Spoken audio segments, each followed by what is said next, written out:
RTC అనంగానే మనకు టక్కున బస్సులే యాదికొస్తాయి. అండ్ల పల్లె వెలుగు కాడ నుంచి మొదలు పెడితే ఎక్స్‌ప్రెస్, డీలక్స్, లగ్జరీ, రాజధాని, గరుడ అని ఇట్లా చాలా రకాలే ఉన్నాయి. అయితే ఇన్నొద్దులు ఆర్టీసీ అంటే బస్సులు, బస్సులంటే ఆర్టీసీ అని అనుకున్నాం గానీ ఈ కాడ నుంచి ఆర్టీసీ ఆటోలు కూడా రాబోతున్నాయట. మరి గా ఆటోల జోలేందో ఒక్కసారి నజరేసేద్దాం పార్రి. ఇన్నొద్దులు ఆర్టీసీ అంటే రోడ్ల మీది వరకే పరిమితం అయ్యేది, కానీ దాన్ని ఆటోల పేరుతోని ఇంటింటికి తీసుకుపోవాలి అని ఇకమతి చేస్తుంది మన తెలంగాణ సర్కారు.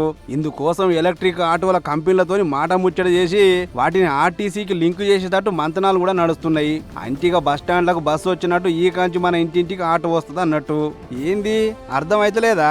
ఏం లేదుల్లా, మనం మామూలుగా బస్సు ఎక్కాలంటే బస్ స్టాండ్ కో బస్ స్టాప్ కో పోయి ఎక్కుతుంటాం కదా, ఆడికి పోవాలంటే ఏ ఓలానో ఊబరో బుక్ చేసుకొని పోతుంటాం. కానీ ఈ కాంచి బస్సు టికెట్ తో పాటు ఆర్టీసీకి లింక్ చేసిన ఆటోలు కింద మన ఇంటికి వచ్చేటట్టు చేస్తురాట. అట్లయితే ప్రయాణం మరింత అల్కగా అవుతుంది అని ఈ ఉపాయం అన్నట్టు. సపోజ్ ఉప్పల్ల యానో తాను ఉంటున్న ఒకరు వరంగల్కు పోవాలనుకుందాం. ఇక వాళ్ళు ఫోన్ కోలాంచి టికెట్ బుక్ చేస్తే కథం ఆటోతో పాటు బస్సు కింద బుక్ అవుతుంది. మొదలు ఆటో ఇంటికి వచ్చి మనల్ని ఎక్కించుకొని మనం ఎక్కాల్సిన బస్ స్టాప్ కు పట్టుకపోతుంది. అటెనక ఆడికెంచి అదే టికెట్ మీద మళ్ళా బస్సు ప్రయాణం నడుస్తుంది.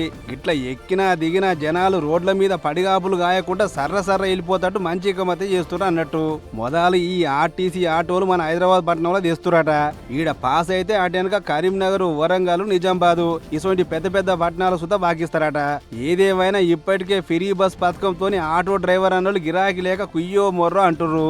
ఇటు చూస్తేనేమో సర్కారు వాళ్ళేమో ఆర్టీసీ పేరుతో ఆటోలు తేవాలని చూస్తుర్రు. మరి ఈ ఆర్టీసీ ఆటోల దెబ్బ సగటు ఆటో అన్నల మీద ఎంత దెబ్బ పడుతుందో ఏమో చూడాలిగా.